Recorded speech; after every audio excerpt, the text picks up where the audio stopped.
Amén. Vamos a leer Hechos capítulo 14, versículo 8. En adelante dice las Sagradas Escrituras. Y había en Listra un hombre que estaba sentado, imposibilitado de los pies, cojo desde el seno de su madre, de su nacimiento, y que nunca había andado.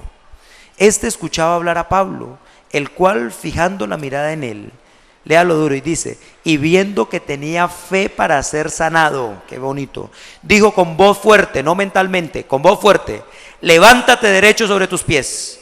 Y él dio un salto y anduvo.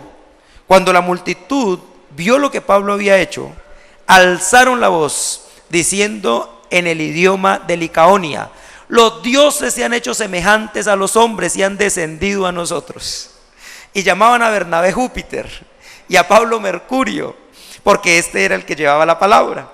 Y el sacerdote de Júpiter, cuyo templo estaba a las afueras de la ciudad, trajo toros y guirnaldas a las puertas y quería ofrecerles sacrificio juntamente con la multitud. Qué respaldo de Dios, ¿verdad? Señor. Dice, pero cuando lo oyeron los apóstoles, Bernabé y Pablo, ¿qué hicieron? ¿Salieron por televisión diciendo somos unos duros? Dice, rasgaron sus ropas y se lanzaron en medio de la multitud gritando y diciendo, varones, ¿por qué hacéis estas cosas? Nosotros también somos hombres de igual naturaleza que vosotros y os anunciamos el evangelio para que os volváis de estas cosas vanas a un Dios vivo que hizo el cielo, la tierra, el mar y todo lo que en ellos hay, el cual en las generaciones pasadas permitió que todas estas naciones siguieran sus propios caminos, pero sin embargo no dejó de dar testimonio de sí mismo, haciendo bien y dándonos lluvias del cielo y estaciones fructíferas, amén, llenando nuestros corazones de sustento y alegría. Verso 18. Y aún diciendo estas palabras, apenas pudieron impedir que la multitud les ofreciera sacrificio. Gloria a Dios. Verso 19. Pero vinieron algunos judíos de Antioquía y de Iconio, y habiendo persuadido a la multitud, léalo duro, apedrearon a Pablo y lo arrastraron fuera de la ciudad, pensando que estaba muerto. Siéntese, por favor, le pido en el nombre del Señor.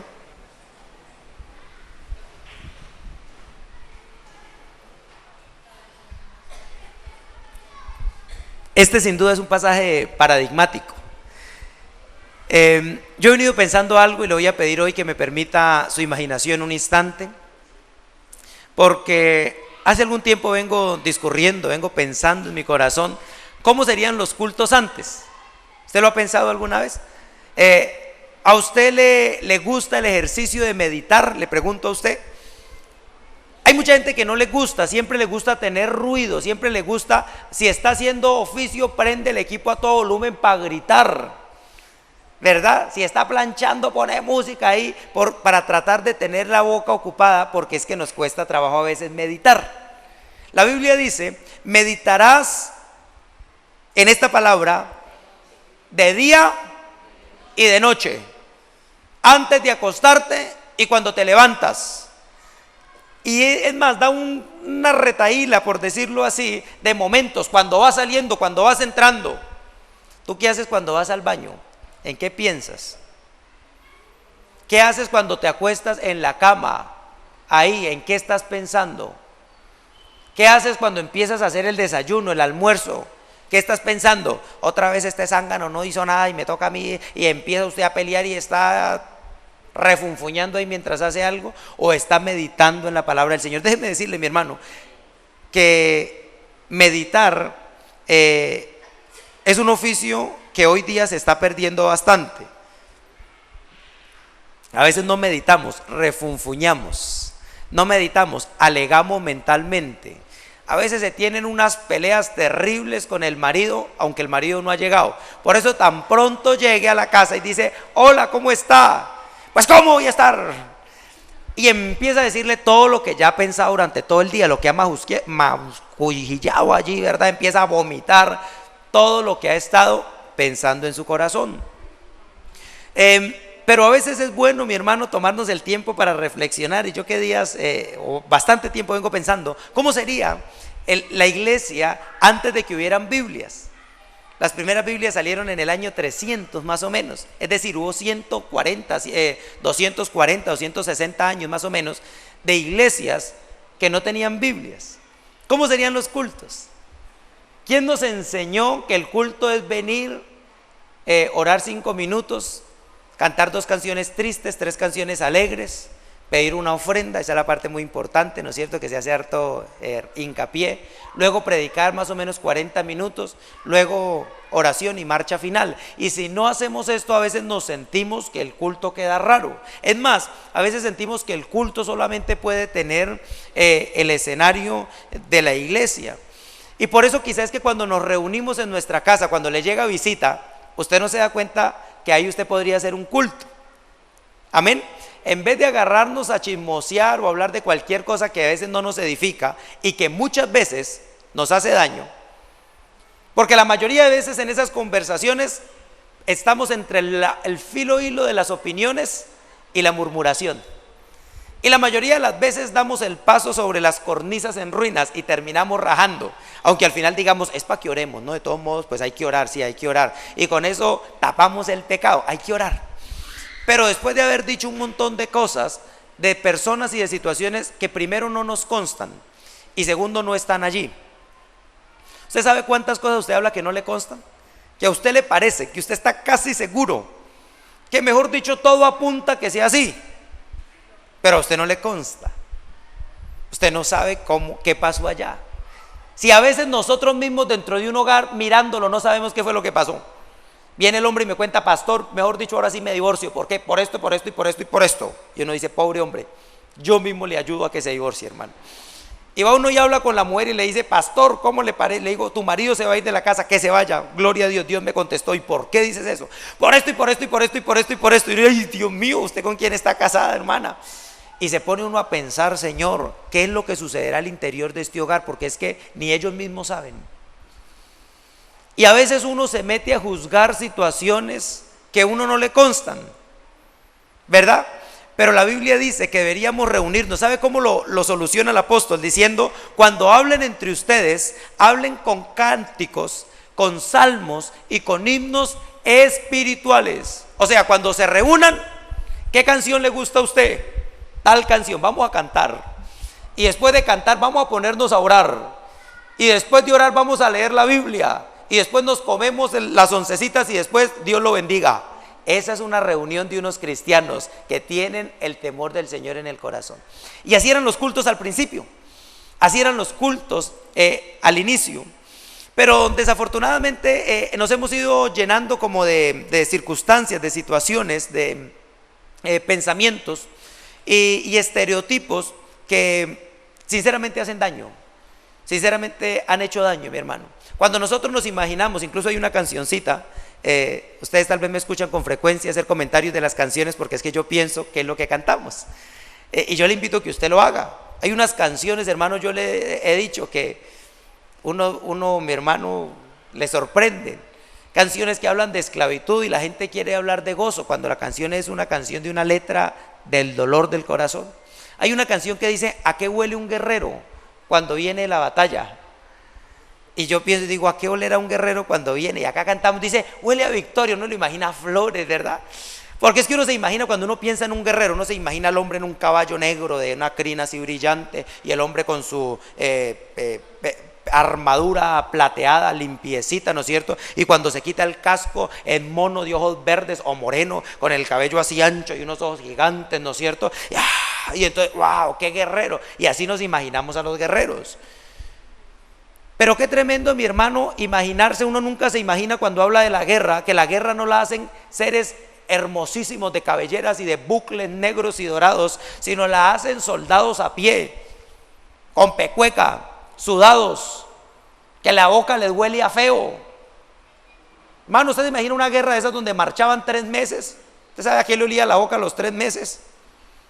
¿Usted sabe lo que olía cuando daban el grito de batalla? ¿Usted sabe lo que huele la sangre, mi hermano, que se seca en la ropa? El barro, el estiércol de los animales. ¿Usted se imagina ahora sí a qué huele un guerrero cuando viene de la batalla? Porque es que nosotros tenemos una concepción, y aunque amén a lo que se explica de la victoria y gloria al Señor por eso, El problema, mi hermano, es que la vida cristiana también se estereotipó.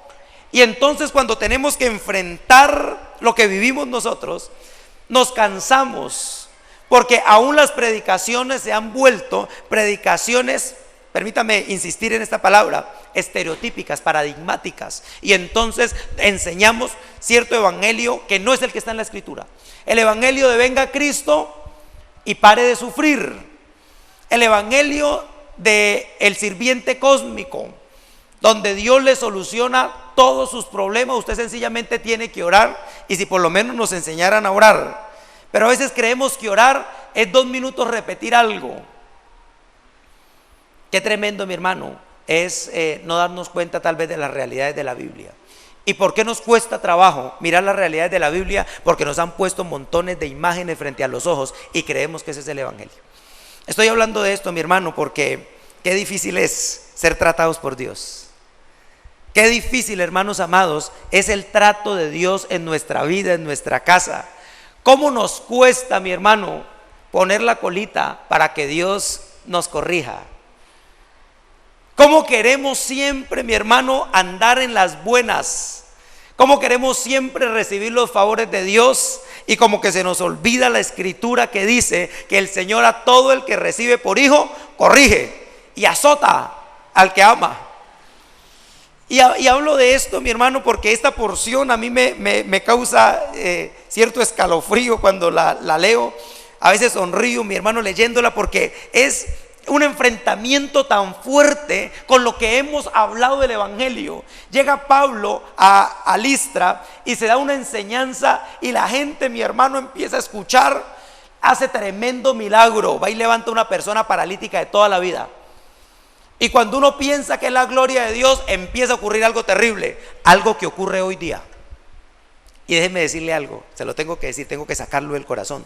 La culpa de eso la tiene la iglesia, ni siquiera los pastores, es la iglesia. ¿Por qué?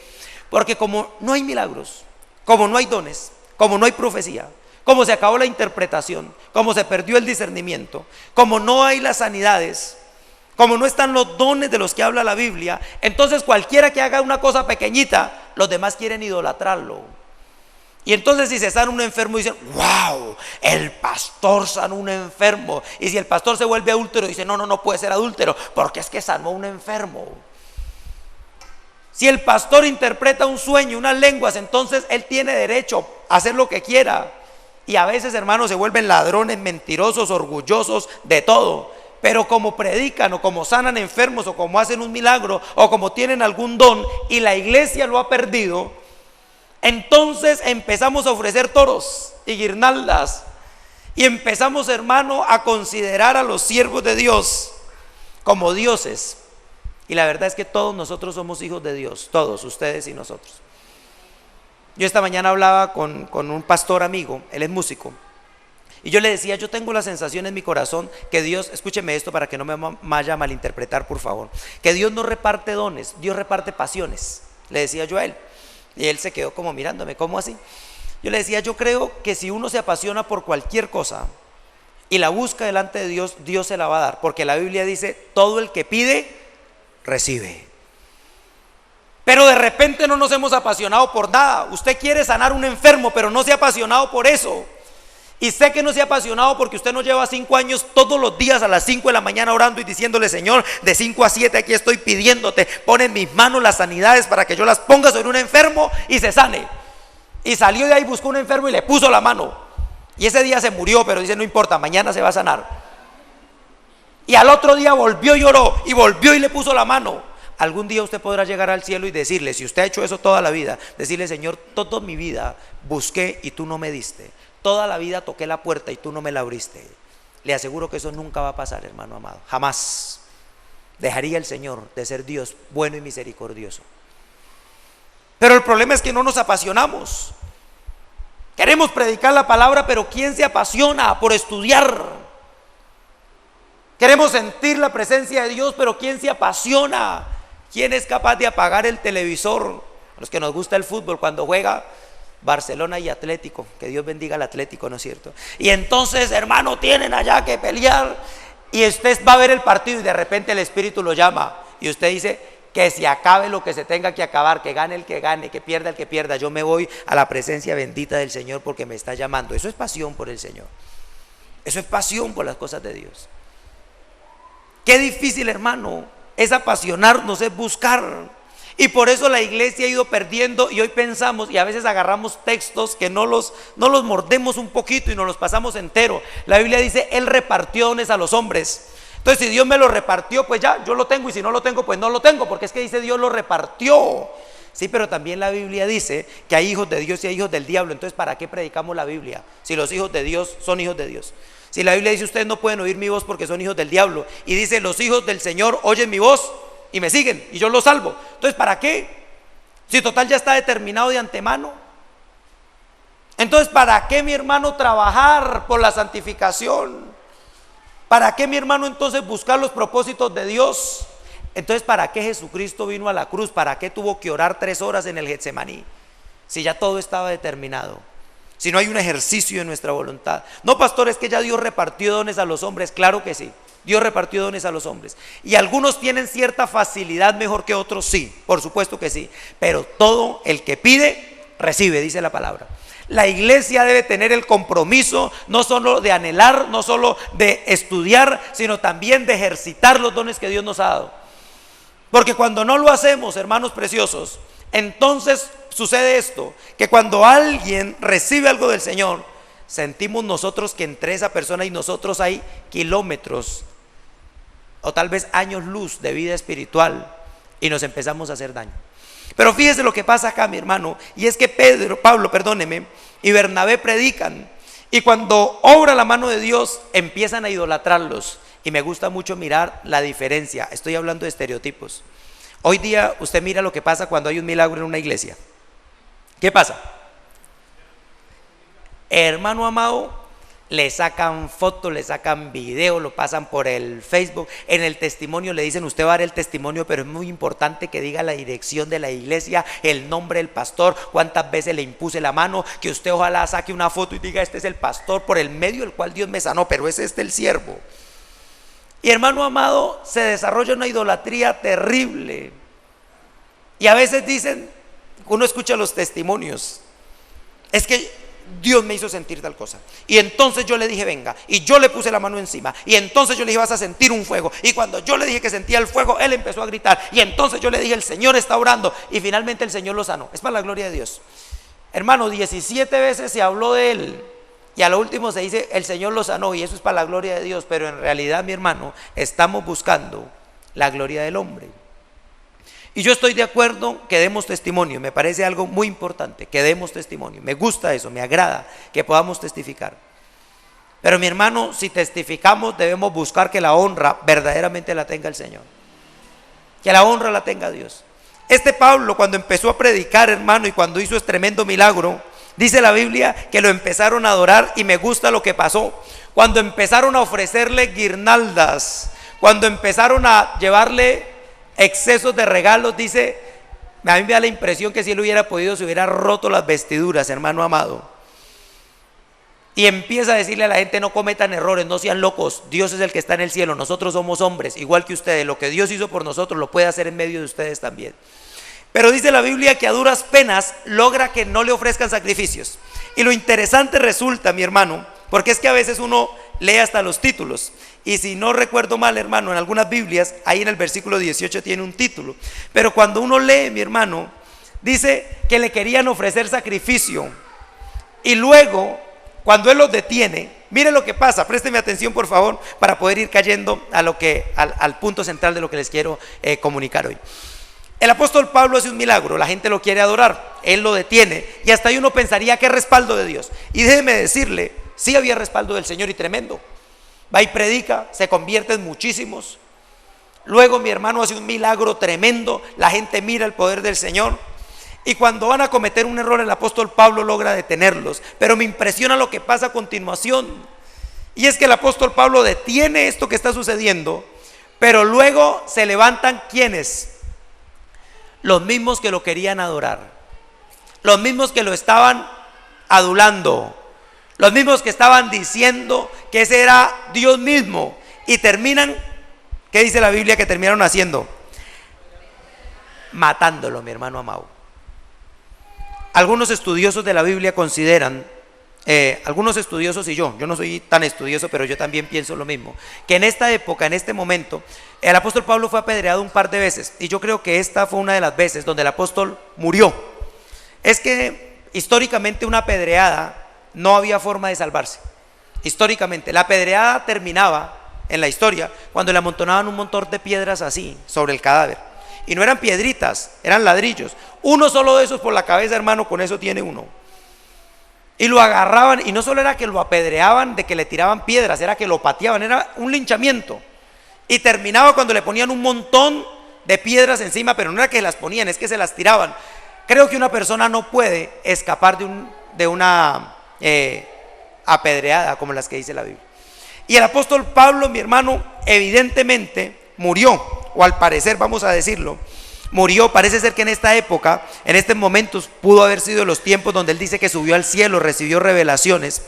Pero resulta interesante, mi hermano, que al tiempo se levanta de lo que había sucedido, se levanta, dice que se incorpora. Y me gusta, mi hermano, el versículo 22. Yo quiero que usted por favor lo lea conmigo un momentico. El versículo 22 de Hechos 14, porque en esto quiero hacer tal vez hincapié en esta reflexión.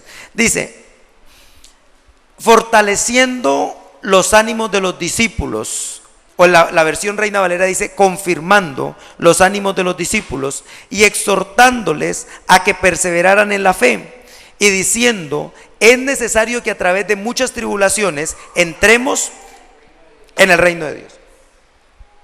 Fíjese, mi hermano, y yo quiero, por eso le pedí que usted lo leyera, porque a veces esto está tan raro que la gente piensa que esto no dice la Biblia. Y estoy hablando con un buen número de hermanos nuevos que se bautizaron, que tal vez están empezando a aprender. Porque mire que el apóstol Pablo, después de ese respaldo tremendo de Dios, le sucede algo, y es que lo apedrean. Yo quiero que usted tenga en su corazón claro que el hecho de que Dios esté con usted, lo bendiga, lo respalde, aún más que el hecho de que usted esté sirviendo a Dios y trabajando, no significa que no podamos tener momentos muy duros, al punto, mi hermano, que nos apedreen. Porque es que incluso nosotros pensamos, y cuando digo nosotros me estoy refiriendo a mí mismo también, a veces nosotros pensamos, hermanos amados, que cuando las cosas no salen bien es porque estamos fallando, que cuando las cosas no salen bien es porque tal vez Dios no está con nosotros. Y es un pensamiento tan fuerte, mi hermano, que le digo con franca honestidad, es difícil muchas veces, difícil soltarnos de allí. Es difícil nosotros pensar que pudiéramos llegar a estar enfermos y Dios estar con nosotros. Es difícil llegar a pensar, hermano, que pudiéramos pasar un momento de aflicción estando Dios con nosotros. Es más, qué difícil es pensar, y a veces hasta uno se lo aguanta, porque es que uno dice, pues es que yo soy pecador, pero yo no entiendo por qué le pasa eso a la hermana fulana. Si es que esa hermana se la pasa metida en la iglesia. Es más, ¿sabe qué decimos a veces? ¿Para qué orar tanto?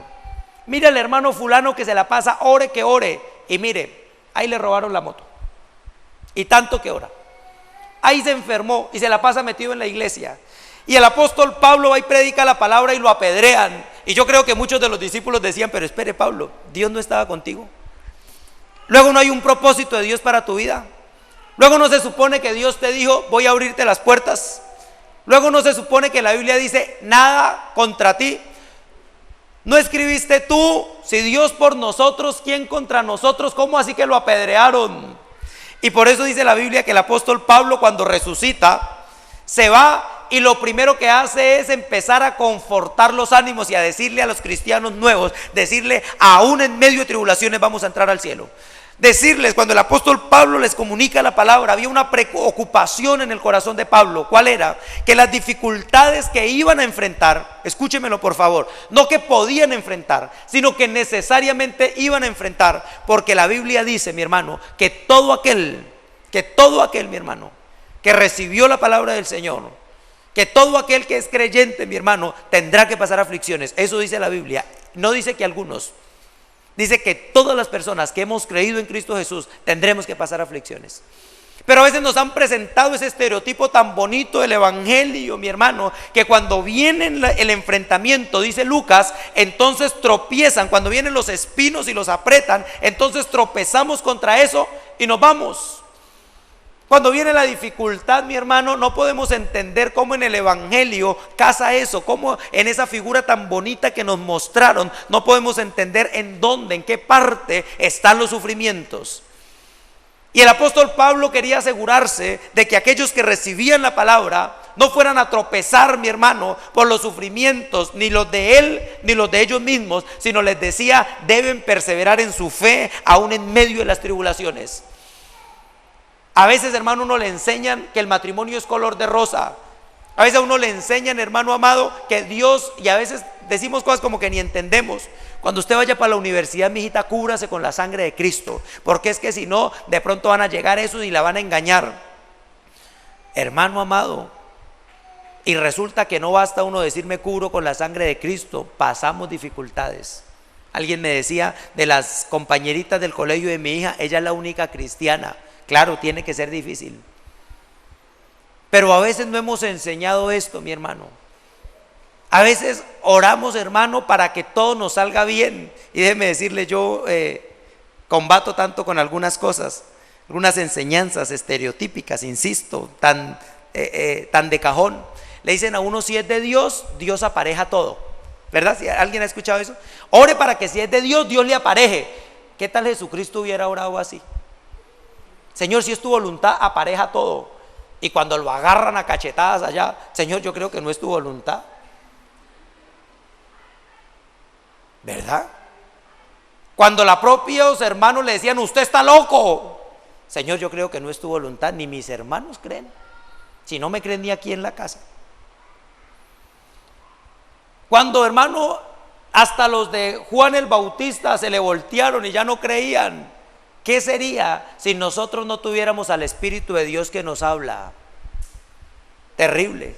Porque cuando se ponen las cosas difíciles, ¿qué pensamos? Esto no es de Dios. Yo mejor cierro la iglesia. La cosa está muy difícil, como que este matrimonio no era Dios.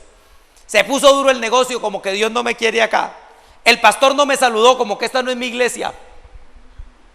Porque si es de Dios, Dios apareja todo. ¿Y qué pasó con Jesucristo? ¿Y qué pasó con Pablo? ¿Y qué pasó con Pedro? ¿Y qué pasó con Juan? ¿Y qué pasó con Esteban? ¿Y qué pasó con Felipe? ¿Y qué pasó con todos los de la Biblia?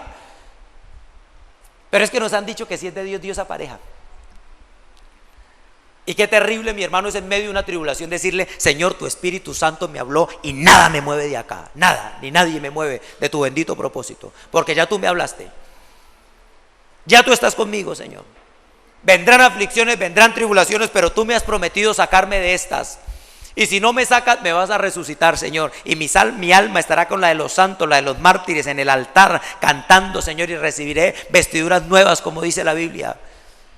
Pero qué terrible, mi hermano, cuando no tenemos la convicción, cuando no nos han enseñado el evangelio bíblico, sino el evangelio del siglo XXI. Venga y pague por sufrir, o pare de sufrir, algo así, no sé cómo es la cosa. Donde usted se conoce al Señor y todo es un color de rosas, donde el amor es feliz. La gente se imagina el amor y cojitos de la mano, un campo de rosas, ¿no es cierto?, de flores amarillas y suavecito y saltando así. Y dice la Biblia, el amor es sufrido. Eso dice la Biblia, el amor es sufrido. Pero es amor y bendice. Aunque sufre uno, mi hermano, sí, con los hijos se sufre. Con los hijos se sufre. Pero le digo algo, mi hermano amado, creo que es difícil llegar a conocer la naturaleza de Dios aparte de los padres o los hijos. La Biblia lo dice allá en Romanos. Dice la Biblia que las cosas eternas de Dios, su infinito poder y su calidad de Dios, se hacen visibles a través de las cosas terrenales. Por eso Jesucristo nos enseñó a Dios como un papá. Por eso dijo, cuando ustedes oren, oren diciendo papá. Y los que no tuvimos papá, ¿cómo hacemos para decirle papá a alguien? Yo no sabía qué se sentía tener un papá, lo digo con sinceridad. Yo me preguntaba, yo estaba acostumbrado que si necesitaba algo tocaba trabajar. Yo nunca me imaginé que el jabón crecía en la jabonera, yo me había dado cuenta que eso no era así. Y qué difícil, hermano, aprender a depender de Dios cuando no hemos tenido un papá. ¿Sabe cuándo yo empecé a entender cómo era un papá? Cuando tuve a mi hija. Y cuando ella me alzaba las manos y decía, papá, ya me cansé. Y yo le decía, pero tú me dijiste que te trajera, pero ya me cansé. Yo le decía, pero yo por eso te dije que no te traía, papito, estoy cansada. Y entonces yo la cogía y me la ponía sobre los hombros y salía contento con mi china. Y entonces yo decía, así es el Señor cuando yo no puedo más. No se pone bravo, está feliz de que yo le alce los brazos. Pero ¿cómo entender eso cuando no tuve una hija, cuando no tuve un papá? Sí, se sufre, pero qué tremenda bendición, hermano. ¿Cómo entender, hermano, la situación de Cristo con la iglesia cuando no tenemos esposa, cuando no hemos sufrido por ella, cuando no hemos sufrido por nuestro esposo? ¿Cómo entender la fidelidad de Dios cuando al primer problema salimos corriendo? ¿Cómo entender las victorias de Dios, hermano amado, si no hemos perseverado hasta alcanzar lo que el Señor nos ha prometido? Por eso déjeme decirle, cuando esperamos un evangelio facilista, estamos perdiendo oportunidades para agradar al Señor y para conocer los propósitos de Dios en nosotros. Y el apóstol Pablo le decía a esta gente, sepan que le van a venir momentos difíciles. Sepan que el evangelio es para valientes. Yo le digo, mi hermano, con este problema acá solo Dios sabe cuántas veces he orado. Creo que he orado por ese hombre más que por mi mamá en los últimos tiempos. Todos los días tengo que orar, Señor, dame paciencia, no quiero actuar mal, Señor, dame paz, no puede ser que esto me esté cargando el corazón. Y cada vez que salen con otra, yo, ay, Señor, me manda de rodillas ese hombre. Porque no es fácil, hermano amado, no es fácil. Y déjeme decirle, el solo hecho de tener que orar ya es un peso en el corazón de uno que no debería tener, debería ser fácil para nosotros. Si nos parece tan difícil es porque hay cosas en el corazón. Y el apóstol Pablo, mi hermano, les decía, aún en medio de tribulaciones, ustedes deben entrar.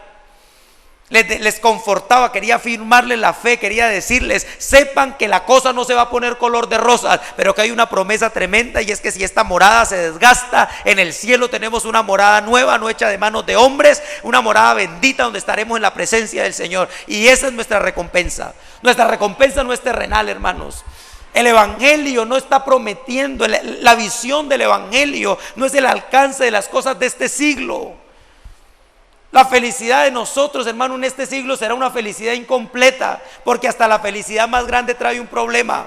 Usted está tan feliz con esa mujer, la requete ama, con esos hijos, hermano, y usted sabe que un día se va a morir. No puede evitarlo. Qué terrible es. Qué tremendo es amar a esos hijos tremendamente, mi hermano, y pensar, y cuando se mueran, y si se mueren ellos antes que yo, no, yo no lo podría soportar, mi vida se acabaría. No, mi hermano, la vida sigue, y en el cielo hay promesa para nosotros, hay esperanza allí. Pero no lo hemos entendido, mi hermano. Y el apóstol Pablo dice algo interesante en este versículo 22, dice que él fortalecía los ánimos, exhortándoles a que perseveraran en la fe. Y me gusta la segunda parte, y diciendo, que quiero en esto ir terminando la reflexión, es necesario que a través de muchas tribulaciones entremos en el reino de los cielos, entremos en el reino de Dios. Hay algo que me ha revelado el Señor, y no me lo ha revelado a través del Espíritu ni de la palabra, sino a través de los totazos. Y gloria a Dios por eso, mi hermano. Hay circunstancias, situaciones que no podremos entender de otra manera, se lo digo en el Señor. Cuando esté pasando por un molino, no pelee contra el trato del Señor. Gloria a Dios. Yo creo que esos, si lo pudiéramos decir, esos correazos que nos da Dios son lazos de amor. Debemos pelear contra lo que está originando eso. ¿Por qué Dios debe corregirme aún? ¿Por qué Dios me está pasando por este trato? ¿Por qué Dios me está pasando por este molino? ¿Qué propósito tiene Dios conmigo? ¿Por qué todavía soy tentado? ¿Por qué todavía soy débil? ¿Por qué todavía tengo estas circunstancias en mi corazón? ¿Por qué mi economía está así? ¿Qué me estás enseñando, Dios mío? Porque dice la Biblia que es necesario que por tribulaciones, que es necesario, incluso dice que a través de muchas tribulaciones entremos en dimensiones espirituales. Y yo le digo algo, mi hermano, a mí sí me gustan los mensajes evangelísticos. A mí sí me gusta cuando alguien se para acá y dice cosas bonitas y ustedes gritan y se emocionan. Yo también me pongo contento. Esa palabrita que ahorita está tan de moda que dice Dios te va a meter a un nuevo nivel, a mí también me gusta. Pero déjeme decirle, la puerta de acceso a los niveles de Dios no son tan bonitas como las han pintado. Las puertas a los niveles de Dios no es pasar al frente y yo decirte hoy estás en un nuevo nivel y vas a tener casa, carro y beca. Dice la Biblia, es necesario que por muchas tribulaciones entremos en las cosas poderosas de Dios. Es necesario, mi hermano, hay momentos de tanta debilidad y son benditos. ¿Sabe por qué uno ayuna? Físicamente uno ayuna para debilitarse, ese es el propósito del ayuno. Y hay momentos de tanta debilidad, mi hermano amado, en la vida de uno, en lo que uno está haciendo, donde hay veces uno solamente puede arrodillarse y decirle: Señor, si tú hoy no me levantas, yo acá me quedo, no puedo más. Si tú hoy no peleas por mi casa, hoy se me acaba el hogar. Si tú hoy no me defiendes de mis enemigos, me matan, Señor. Y gloria al nombre del Señor cuando en esos momentos podemos recibir el auxilio que viene del cielo. Cuando en esos momentos, hermanos, sin que nadie se meta allí, nosotros y Dios podemos agarrar la mano bendita del Señor y sentir que algo pasa en nuestra vida. Levantarnos de allí y decirle: diablo inmundo, te descubrí, no me vas a destruir mi casa, mis hijos, mi hogar, sigo adelante, la promesa que hice en el altar sigue firme. Cuando el Señor nos da esa capacidad, mi hermano, son momentos de victoria. Y tal vez en medio de tribulaciones, hermano, entrar en dimensiones diferentes, entrar, hermano, en profundidades de Dios. Pero déjeme decirle, mi hermano, hay un dichito humano que a mí me gusta mucho, dice: la buena vida cansa y la mala, y es sabiduría, no está en la Biblia, pero casi, ¿no es cierto? Porque es que qué realidad tan tremenda, mi hermano, cuando las cosas van bien, qué difícil. Yo tengo una experiencia algo pragmática, personal, y cuando nosotros nos casamos, había muchas cosas que estaban muy bien, mi trabajo, luego nos vinimos para acá, para Villavicencio, y vivíamos con mis suegros, y ahí había señora que ayudaba, la casa se arreglaba, la comida estaba sola, hermano, y hasta que no nos fuimos de la casa, y yo insistía: vámonos, vámonos, e incluso mi suegro me decía: pero ¿a usted qué le falta? ¿Por qué necesita irse? Tranquilo que acá está bien, ¿qué le hace falta? Y yo decía: ese es el problema, no me hace falta nada. Ese es el problema, todo está tan bien que uno no sabe. Pero cuando se va uno, empieza uno a darse cuenta, mi hermano, que el amor cuesta caro, dice el libro, ¿no es cierto? Empieza uno a darse cuenta, mi hermano, de sus responsabilidades, y en medio de esas cosas, déjeme decirle con todo el corazón, se da uno cuenta cuánto ama a su esposa y cuánto la esposa lo ama a uno. Se empieza uno a dar cuenta cuánto vale la pena, mi hermano, los sufrimientos, y empieza Dios a moldear los caracteres. Empieza Dios a molar las piedras unas contra otras. Dice la Biblia: hierro con hierro se aguza. Y a veces es así. A veces es así, mi hermano. En las cosas espirituales necesitamos enfrentar. Yo le digo algo, hay un pasaje que yo sé que usted se lo sabe y sobre ese quería reflexionar hoy. Aunque el Señor me ha llevado a esto. Allí Hebreos 11, donde habla de la fe. Dice: la fe es la certeza de lo que se espera, la convicción de lo que no se ve. Por la fe alcanzaron, cerraron bocas, pisotearon serpientes, hicieron, mejor dicho, y deshicieron. Pero una cosa es tener fe cuando tú estás bien, cuando tienes el bolsillo llenito de plata, cuando tienes salud en tu cuerpo, cuando estás feliz con tu esposa, cuando el pastor te dio la palmadita en la espalda y dice: gente como usted es que necesito acá. Cuando en el trabajo están bien, qué bonito es decir: mire la fe como me tiene. ¿Verdad que sí?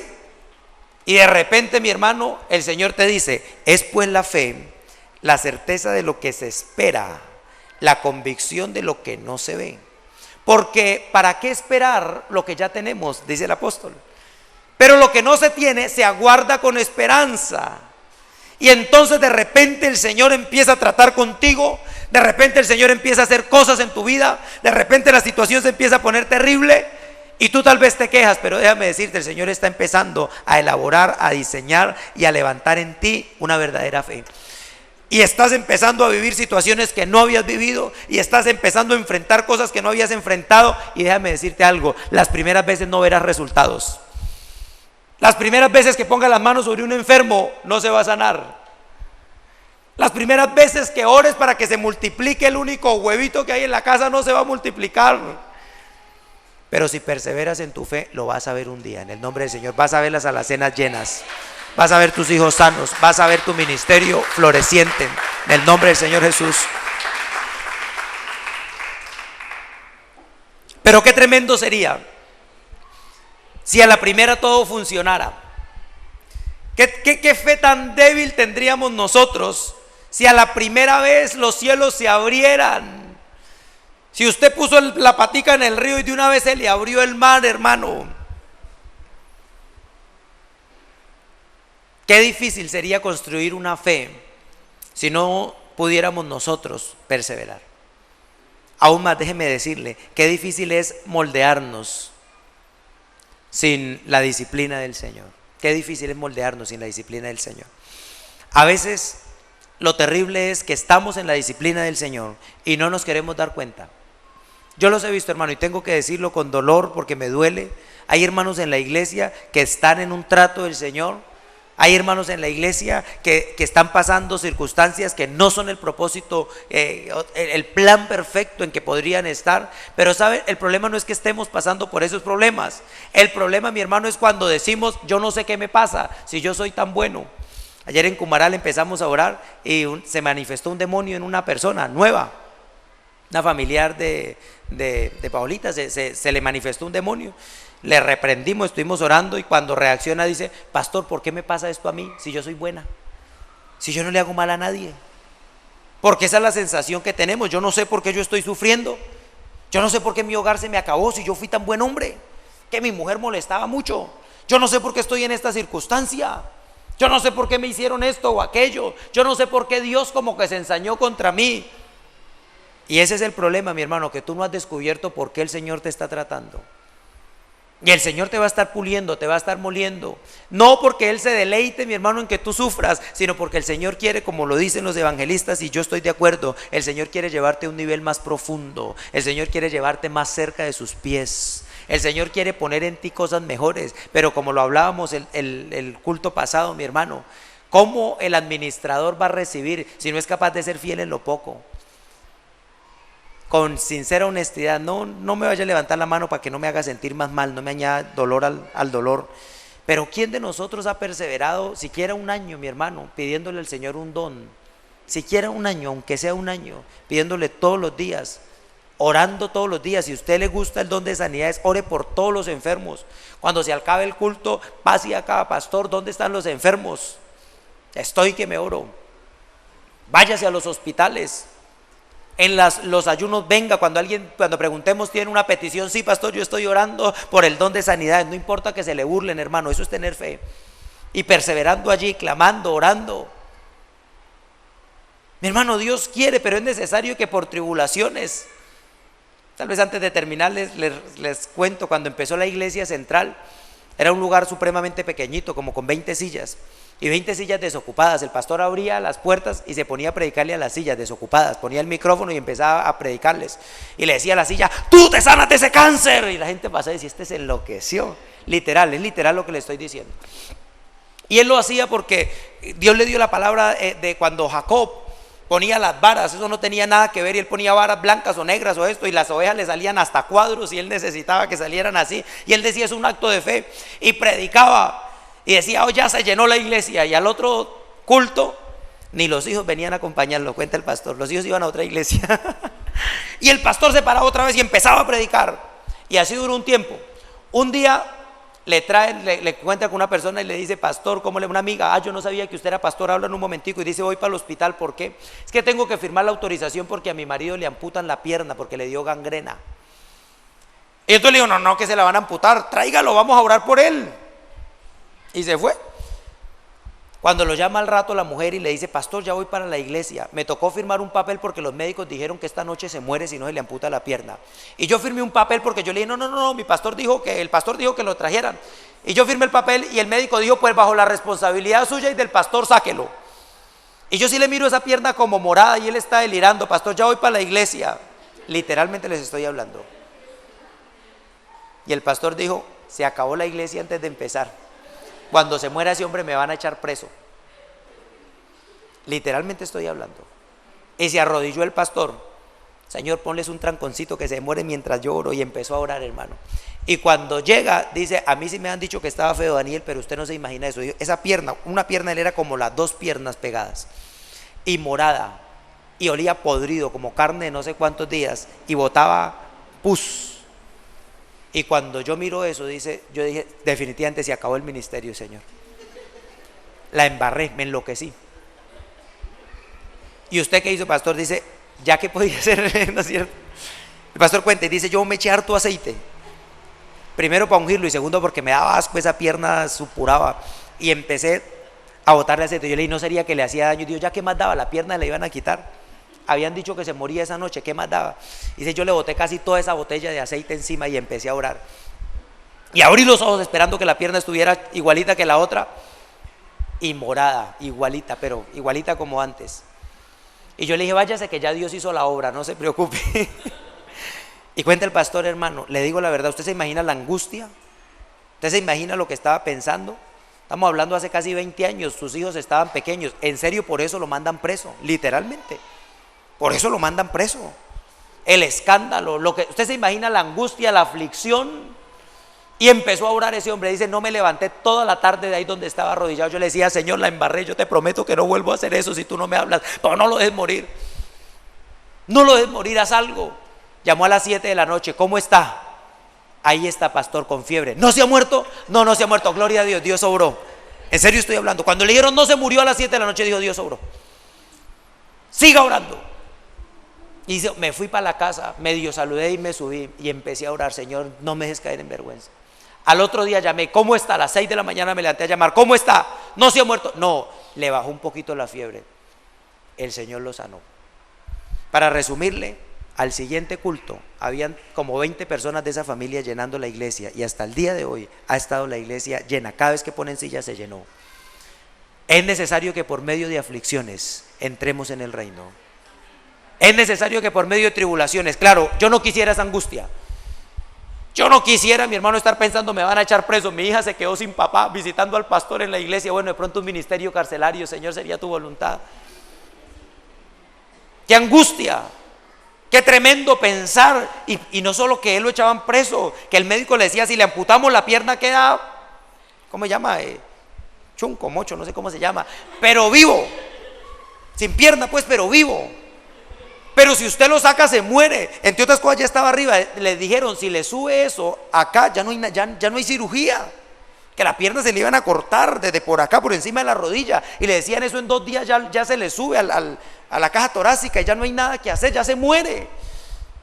Qué terrible responsabilidad, qué angustia. Usted se imagina esa noche de ese pastor, hermano. Yo no me la imagino. Tal vez yo digo, yo me enfermaría, yo no sé qué me pasaría, mi hermano.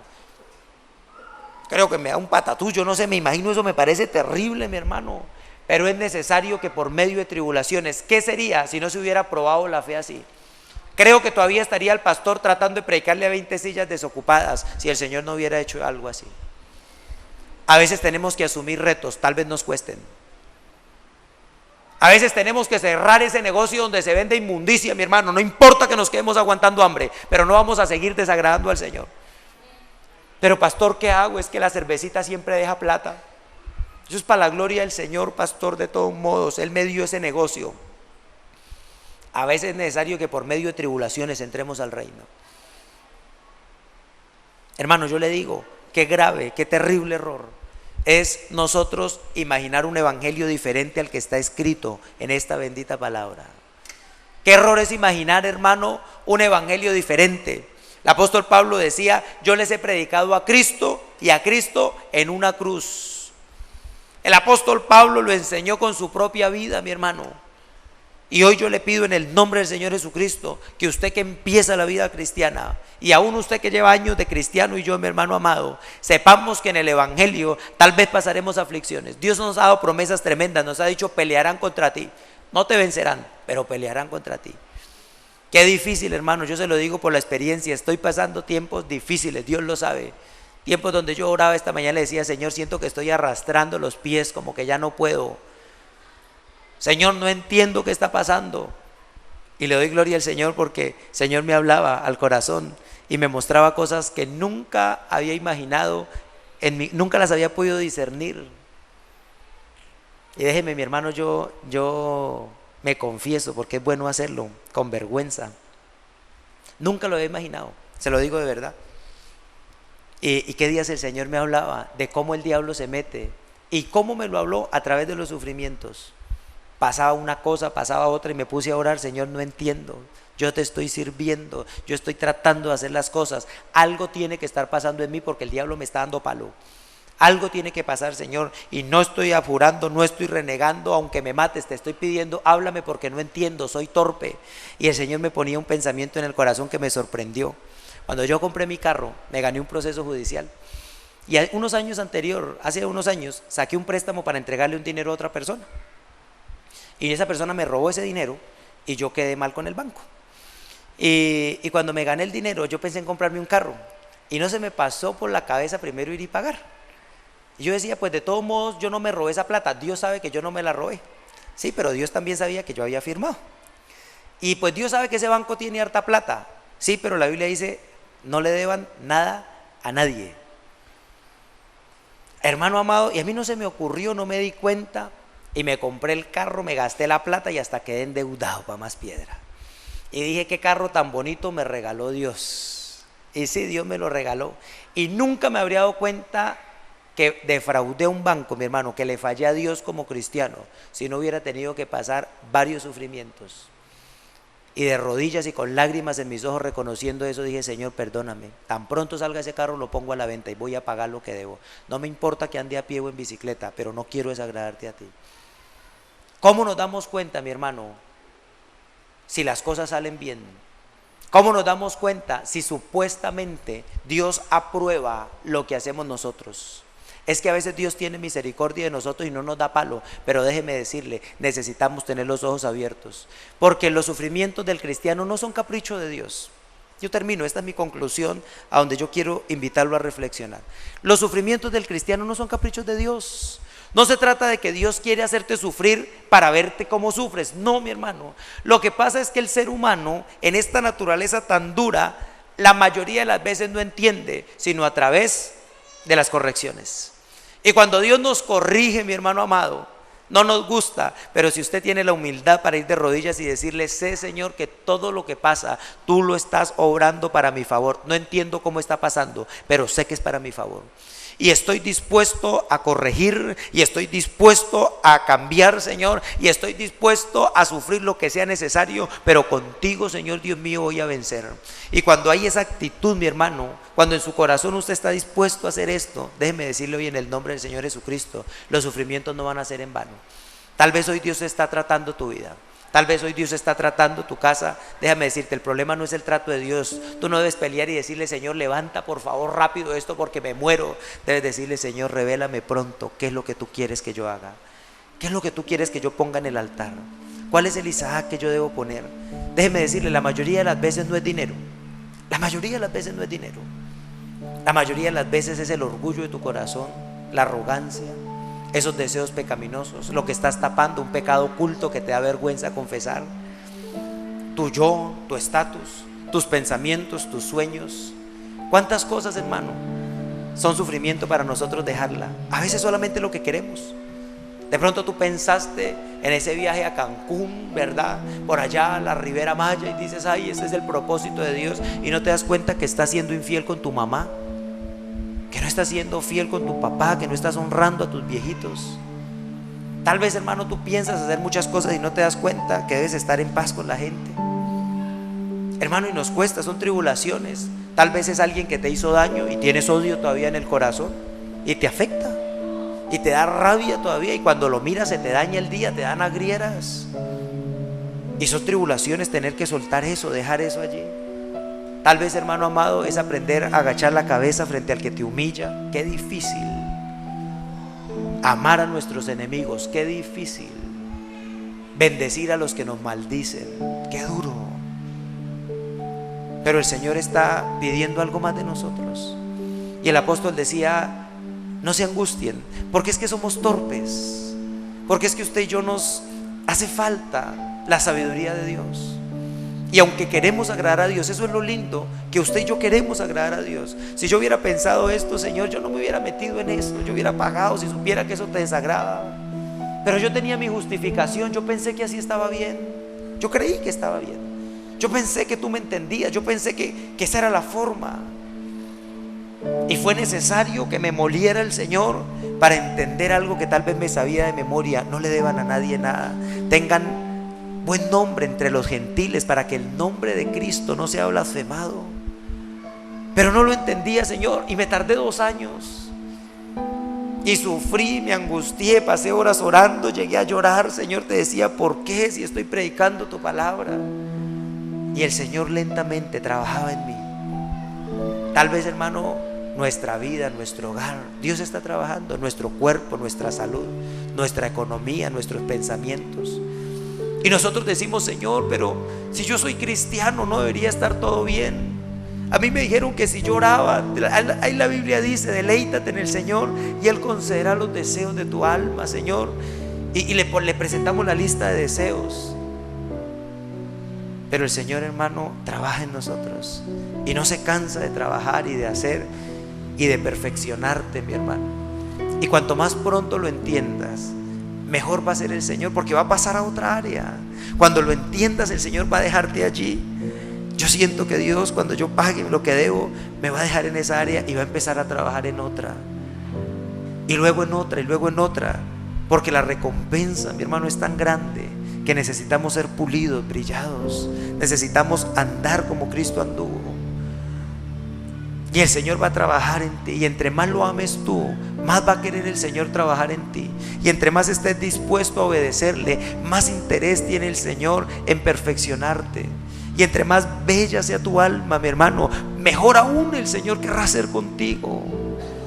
Los sufrimientos no muestran a un Dios malo que te quiere hacer doler. No. Si tú eres papá, lo entenderás. Cuando tú castigas a tu hijo, a ti no te agrada el dolor de él, a ti te duele, pero tú necesitas formar en él el carácter de Dios. Cuando Dios te corrige, Él no está agradado en tu sufrimiento. Él está formando su carácter bendito en ti, su carácter santo. Y por eso el apóstol Pablo les decía, no se desanimen, van a venir tribulaciones. No se desanimen, van a venir tormentos. Pero a través de esos momentos difíciles, cuando tu cuerpo está tan débil, cuando el cascarón está roto, allí tu alma y tu espíritu van a estar tan sensibles que te podré hablar, que te podré edificar, que te podré levantar, que te podré consolar, como nunca antes, como en ninguna otra circunstancia. Y por eso el apóstol decía, no se angustien, no se desanimen en medio de las tribulaciones, no echen atrás cuando los espinos, los cardos empiecen a apretarlos, sino más bien tomen la mano bendita del Señor y sepan que Él está trabajando, y sepan que Él está haciendo algo en ustedes, sepan que Él está cumpliendo un propósito en su vida. Tal vez, hermanos, no es el evangelio que oímos de todo va a estar bien, pero fue el evangelio que predicó nuestro Señor Jesucristo, quien en un vía crucis verdadero alcanzó el propósito de Dios, quien en una cruz logró reconciliar al mundo con Dios, quien a través de su misma sangre, mi hermano amado, fue capaz de traer perdón y vida a través de su muerte. Son los propósitos de Dios. La iglesia de Cristo debe buscar los propósitos de Dios, no tus deseos, no tus anhelos.